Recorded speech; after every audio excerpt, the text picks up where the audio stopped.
Yo, yo, yo, what's up, y'all? We out here. I'm the Buff Missionary, back once again with another video. And today is gonna be a little bit different. There's some things I must address, okay? Absolutely must address. But if it's your first time here to the channel, go ahead, like, subscribe, and share. Hit that button so you don't miss the new videos that come out, especially because we're continuing in this series through the book Steps to Christ. Don't want you to miss any of the new videos or updates that come through. So make sure that you're subscribed and the bell is hit so that once they come out, you can continue on the journey with us. And also, if you are just tuning in for this one, it's your first video, you've only caught the last few, go back and check out the others all leading up to this. We've started in chapter 1 and we've continued all the way to where we are right now. So don't miss any of the context. Don't miss any of the good info that I believe can be very practically applied into your experience. Now, with that said, before we jump into the actual book, I'm going to take a hard right and talk about something that is very near and dear to my heart. I am a Baltimore Ravens fan. I'm out here repping, got the purple in the background today, and I'm disappointed. All right. My team played the Cincinnati Bungles last night, and I thought we played a decent game in a lot of respects, but we ultimately came out with that big, fat L. And this is a classic game where literally we gave the game away. Cincinnati had a lot of key injuries. We were able to take advantage of that, and our offense was keeping up, as scrubbing as our offense is. But hey, I'm a fan, so I'm rolling with it. But the offense, speaking of scrubbing, that... Okay. That play with the at the goal line, that was absolute trash. Like, let's see, we good here? We charged up, we ready to go? We good? All right, cool. That was absolute garbage, okay? First of all, the last couple minutes, well, that's different. The last 10, 11 minutes of this game were such trash that I can't even keep my mind straight about what trash was which. But anyways, let's start with that play. First of all, this is football. It's not rugby, okay? So why are we trying to lift up the guy from 2 yards away to try to score a touchdown? Nobody does that. Nobody does that.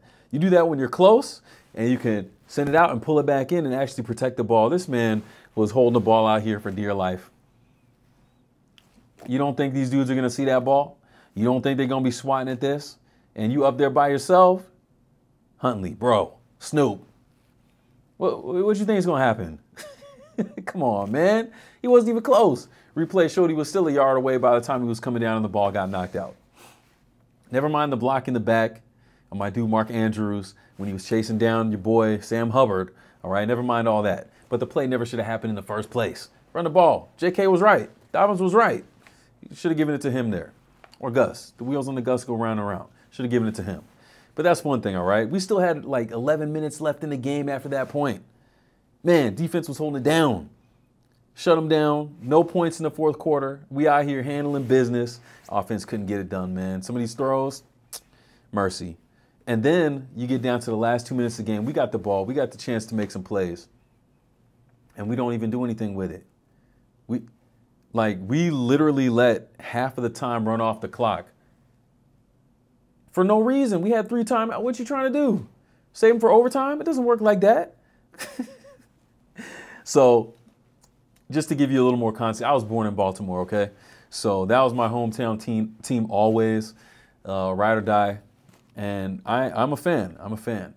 And the whole Lamar Jackson issue is different. I'm not going to get into that, except to say, for as much as I think he should get his payday, I don't know if I want it at the expense of the team, which is probably what the Ravens are thinking. Hey, we won a couple Super Bowls with Joe Schmo. I mean, it was Joe Flacco, all right, not Joe Schmo. But we won a couple Super Bowls with not MVP caliber quarterbacks, so it can be done within our system. But anyways, man, anyways, there's enough of that for a day. I just had to get that off my chest. You know, it's the playoffs. Football, I'm a fan, so I had to speak on that just a little bit. All right, what's that? 5 minutes of that? Okay, let's get back to why we are here. Continuing in this book, Steps of Christ, we are still about, oh no, we got about 2.5 pages left of this chapter on repentance. Absolutely amazing chapter. I've been learning a lot, been soul searching a lot as I've been going through this, and been really looking for the ways to practically apply the things that I'm seeing here in the book. I'm going to keep coming back to this because this is one of the gripes that I have with Christianity, Adventism, generally speaking, is that we use this stuff as very theoretical ideas. And if you know the stuff, if you have it all memorized, then you're good. But if you can't apply it to your experience, and if you're not making that connection, then I don't believe that it's very useful. Okay? Straight up. It's not useful if you can't make the connection with what I know up here and what I'm doing out here. You get what I'm saying? So having this kind of a book and making those connections is everything to this. Otherwise, there's no purpose, there's no real reason, and there's ultimately no hope in believing in this kind of system. Okay? I acknowledge that. Now, with that said, again, let's continue. It says the impenitent. The impenitent, those are the ones who have no interest in repentance, or they want to continue doing things their own way. The impenitent sometimes excuse themselves by saying of professed Christians, I am as good as they are. So get this picture, okay? You have Christians on the one side, those who are professing to believe a certain thing. And then you have the other people who look at the Christians and say, I don't want to be held accountable to that standard because I look at Christians and Christians are hypocrites. And me, where I am without the religion, I'm just as good as they are. Now, this is a really interesting dynamic that's going on here, because if you are religious or spiritual, you may have known people or know people who are not spiritual or religious and say that they don't need the religion to be good because they're already good and better than the Christians. Like, they criticize them for being bad and they think that they themselves are good. And if you are those non-religious or non-spiritual people, you might be some of those who look at the Christians and say, those people are hypocrites. I'm better than, I don't need what they have to be a good person because I'm good as it is. Whichever one you say, there's something really interesting for this, because what ends up happening is that essentially, in either case, you're looking at the faults of other humans and making that your standard. All right? You see the issue there. Whether I'm Christian or not, if I'm looking at someone else for my standard, then that's on me. All right? I'm a Christian. I can't look at another Christian to determine if I'm going to be a Christian or not, because that person is not the standard. And this brings me to another thing. I studied in the seminary here where a lot of pastors come, church leaders come to get education, to be further educated on different topics and so on, further qualified, whatever. But even when, especially when it comes to pastors, these are the individuals that are often looked at as up here. That's by congregations and people who are following the pastors. And a lot of times it's by the pastors themselves.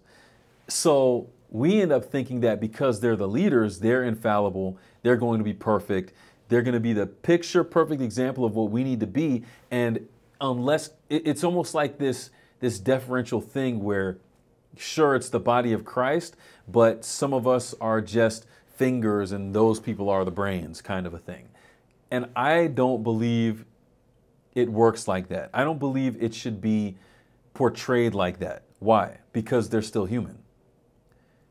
As far as I know, there's only one person the Bible tells me is perfect, and that's Jesus. So I need to be looking to his example, not other humans' examples, regardless of the position they have. You can take social media influencers, right? We've talked about people like the Liver King or Andrew Tate, and they have a huge following. They have huge influence, and people look at them like they can do no wrong, and look at where they are now. There's a lot of questions about that. If you want to take it the political route, you got your boy Santos, right? You've got people like Biden and Trump. On either end of the spectrum, it doesn't matter. They can be up at that level, and we can look at them and think that, oh man, they're the picture perfect of what we want to be, but look at the other stuff they got going on. They're human. What do you expect? They're not going to be perfect because it's not possible for them to be perfect. Why do we keep acting like it's an expectation for people because they have a higher status to be perfect. It doesn't make any sense. We're setting ourselves up for failure by using other humans as the baseline. Okay? Don't get caught in that. It doesn't matter how much more rich a person is than me. It doesn't matter how much more influence someone else has than me. It doesn't matter someone's position or status that they may have higher than me. It does not matter. We're still human, which means we're still susceptible to sin. We are all still sinners regardless of the status and whatever you might put to dress it up. We all still stink of sin. And yet we get disappointed when these people let us down. You have basketball players talking about they don't want to be role models. And then you have the other basketball players who are trying to pretend like they are role models. You know, people can do good things and we can look and be inspired here and there by the things people do, but we shouldn't base our entire existence and our moral code off of other humans.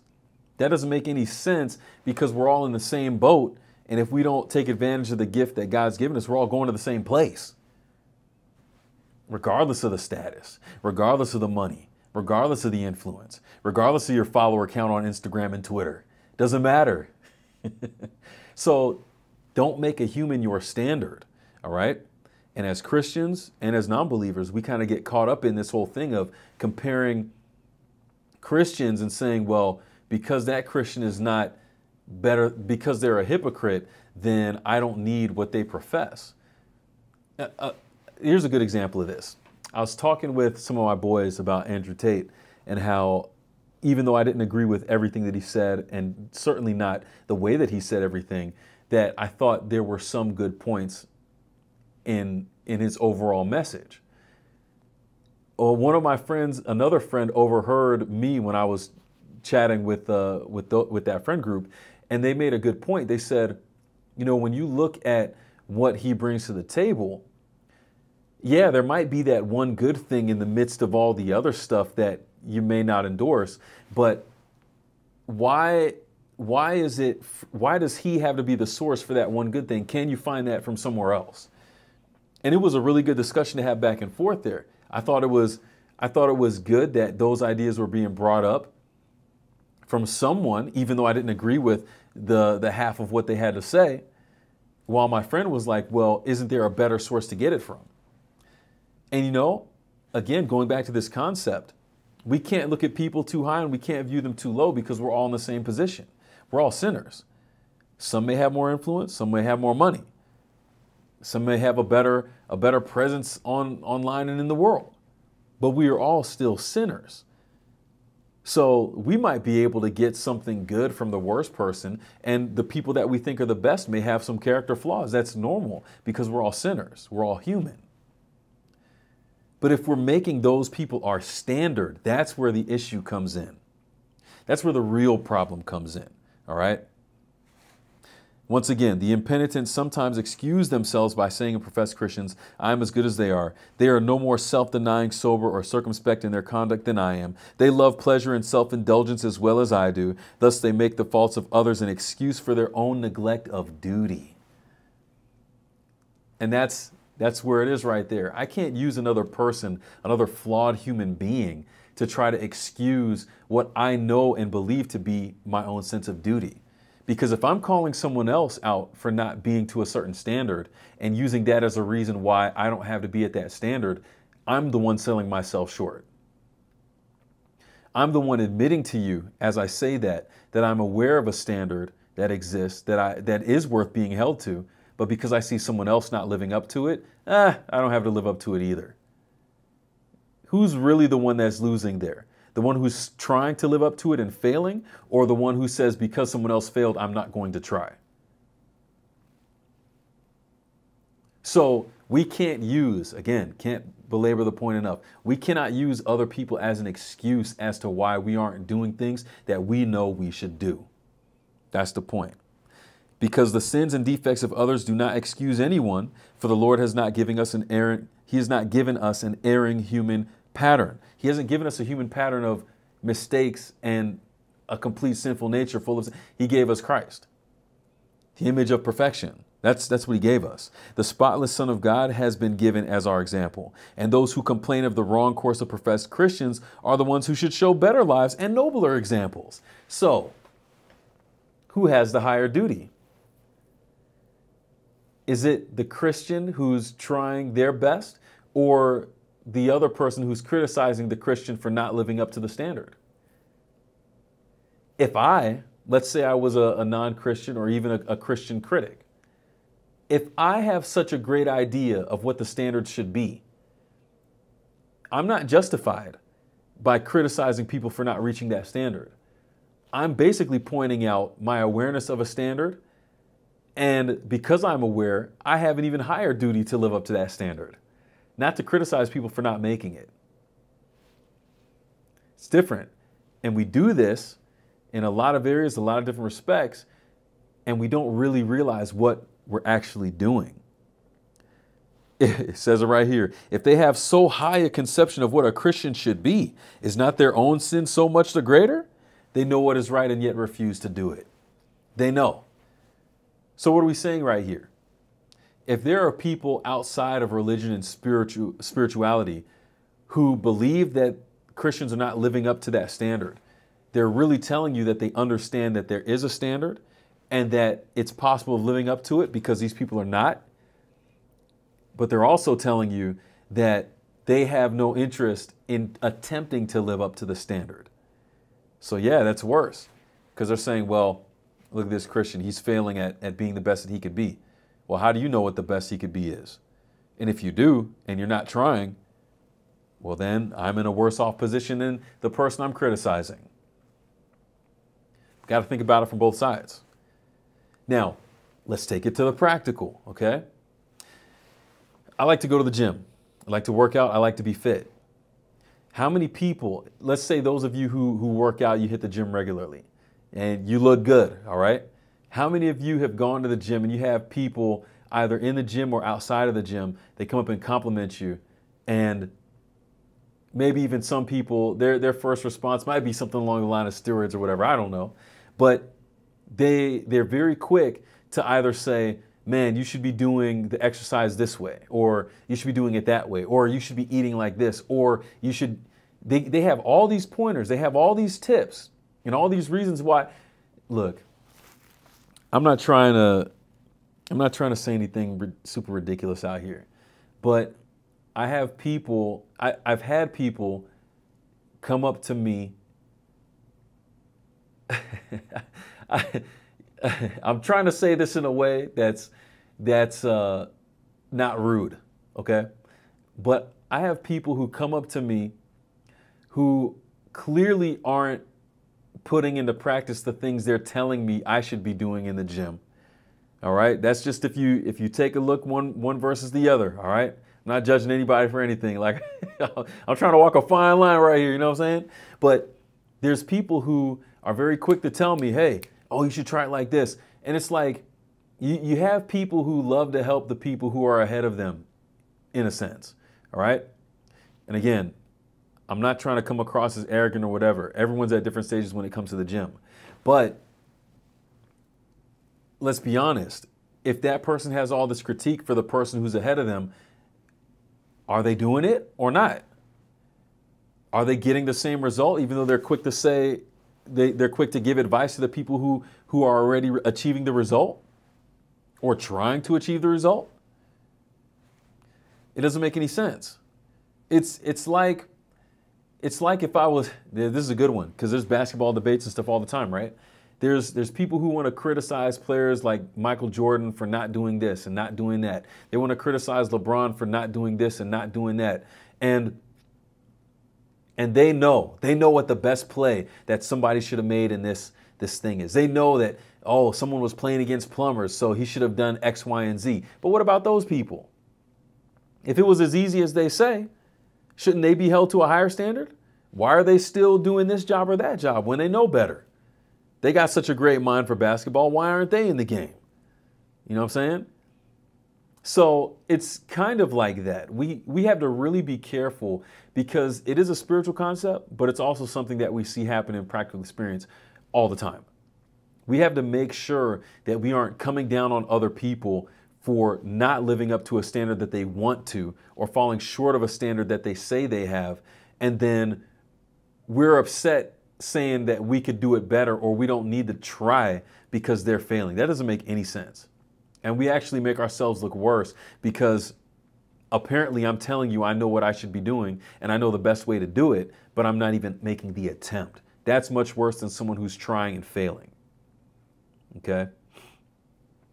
Hopefully that makes sense. Essentially, if we know better, we need to do better, and we shouldn't wait. Like, what are we really waiting for? We talked about this in another video too. Beware of procrastination. Don't put off the work of forsaking your sins and seeking purity of heart through Jesus. Here's where thousands upon thousands have erred to their eternal loss. The author says, I will not here dwell upon the shortness and uncertainty of life. We know that's a thing. We don't need to go into deep detail about that. We understand that. But there is a terrible danger. A danger not sufficiently understood in delaying to yield to the pleading voice of God's Holy Spirit and choosing to live in sin, for such this delay really is. And this is the punchline right here. Sin, however small it may be esteemed, can be indulged in only at the peril of infinite loss. So in those moments when we are challenged to sin, whether it's a great sin or a small sin, based on our understanding and knowledge, because I will be the first to say that we're held accountable to the things that we know, okay? It's not the same for everybody. But according to what you know, according to what you believe and understand to be a great sin or a small sin, whatever, is it worth eternal loss? Is it worth everything? Is that small moment of pleasure, looking at that screen and looking at these people engaging in who knows what, is it worth forever? Is sticking up that gas station for $100 and potentially shooting someone over that, is that worth forever?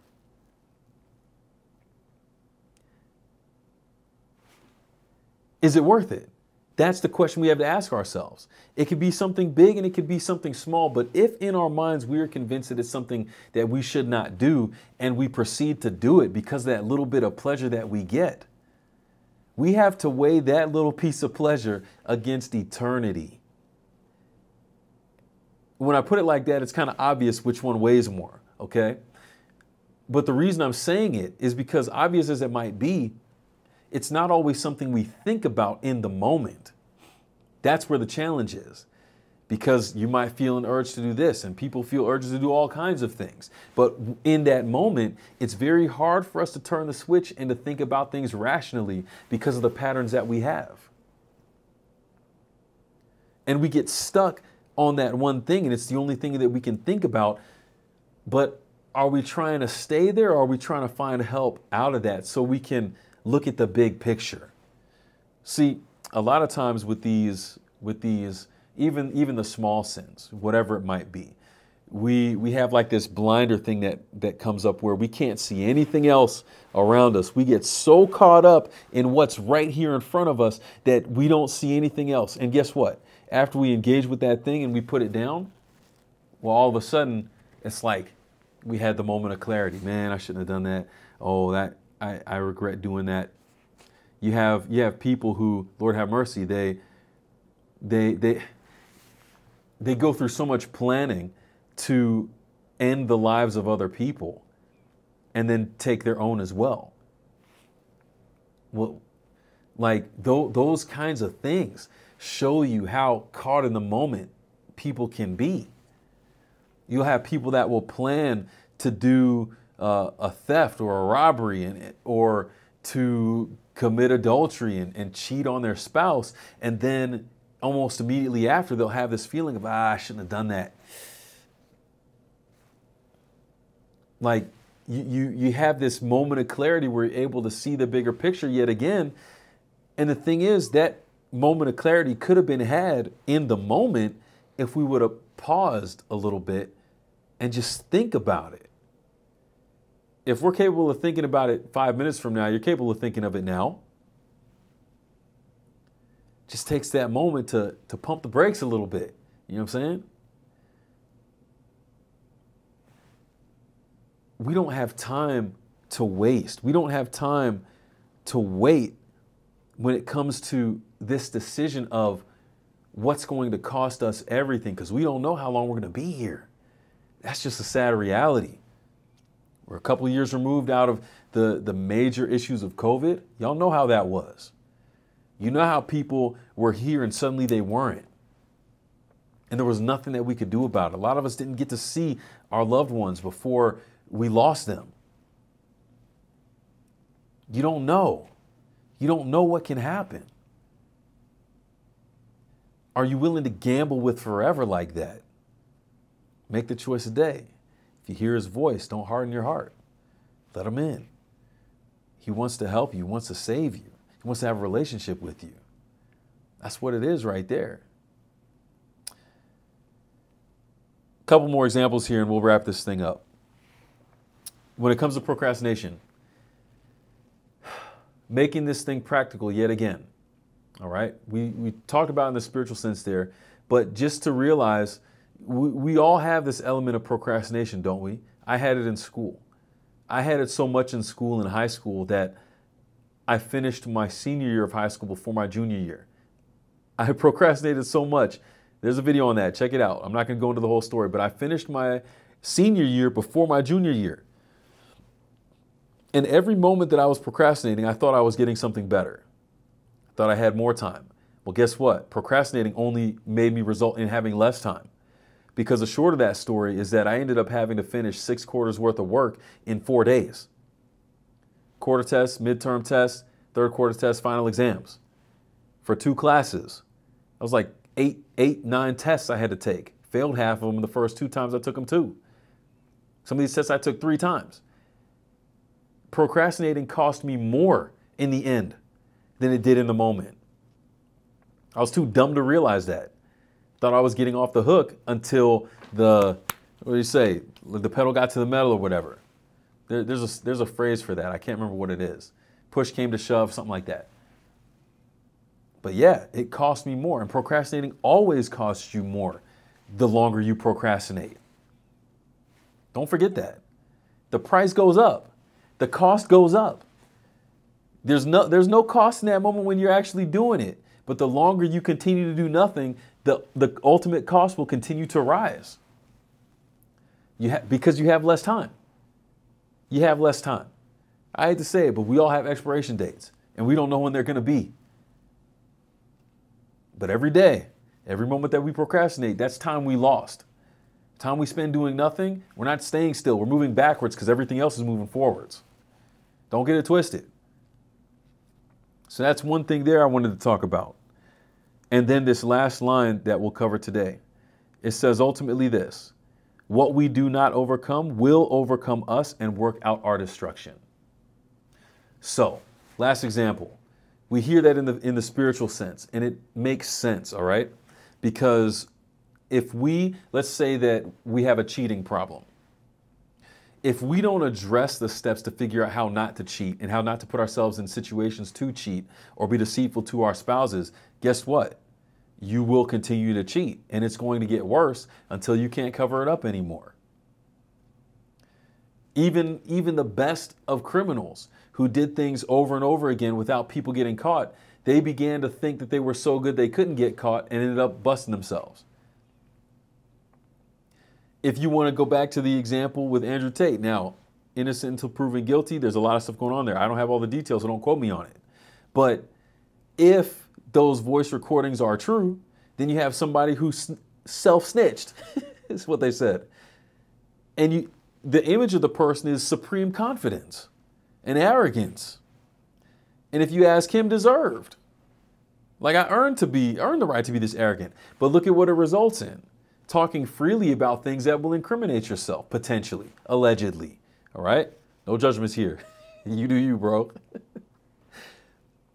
But that's what I'm saying. What we don't overcome will overcome us and work out our destruction. We see that very clearly in this case. If you want to take it from, we talk about working out. Let's say that all I do is eat. Let's say I keep thinking about, 2023, I'm going to hit the gym. And I never do.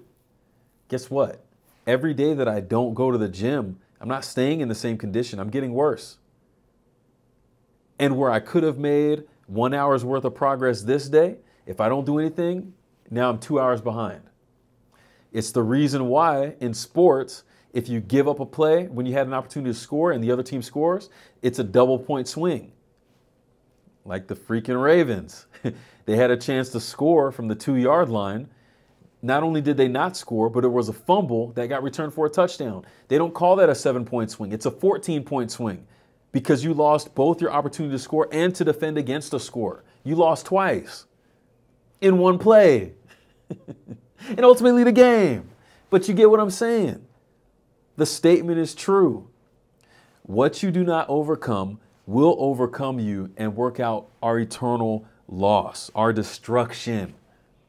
We lose when we don't act. We must act. And on this statement, I'll say one final thing. Sometimes just taking a step is the win. And it doesn't even always have to be the correct step according to what we think or everyone else. The best leader I ever had, shout out to Renita Samuel. I'm gonna tag you in this video. She's doing big things. I learned how to be a leader under her leadership and guidance, because every time that I would ask her a question because I wanted to do things the right way, she would turn it back onto me and say, figure it out. Get this. She was less concerned with me making a mistake and more concerned with me making a decision. Did you catch that? Some people, out of fear of making mistakes, will never even make a decision. She wanted me to learn how to make decisions, and guess what? Making mistakes is part of making decisions and taking ownership. Check 1, 2. All right, we're back. And once I learned that it was okay to make a mistake, I became more confident in making decisions. I had to learn that being a leader doesn't mean always getting every decision right, but it's learning to make a decision. And if it turns out good or bad, you learn how to make a decision and to move on from there. You learn how to correct and to keep moving forward. That's what it is. In the spiritual journey, it's the same thing. We got to stop being so focused on the fear of making a decision because we want to make sure everything is right. Are we willing to take a step forward? We're human. We are going to make mistakes. That's a guarantee. You can either make them and learn from them, or you can make them and in fear try to hide and never make a decision again. One of those will help you to grow, and the other one will make you shrivel up and lose out on everything. It's part of the process. It's part of life. And that's very practical. All right? It's not just something we apply in the spiritual sense. It's something that we very clearly translate to our personal experience as well. Don't get caught doing nothing. Don't get caught losing twice on the same play. All right, Baltimore? Don't get caught losing the offseason too. We'll see about that. But hey, I digress. I hope you get the point. I hope you enjoyed the video. We've been here long enough. So I'm the Buff Missionary. It's been good. Like, subscribe, share, hit that button, and we out of here. Peace.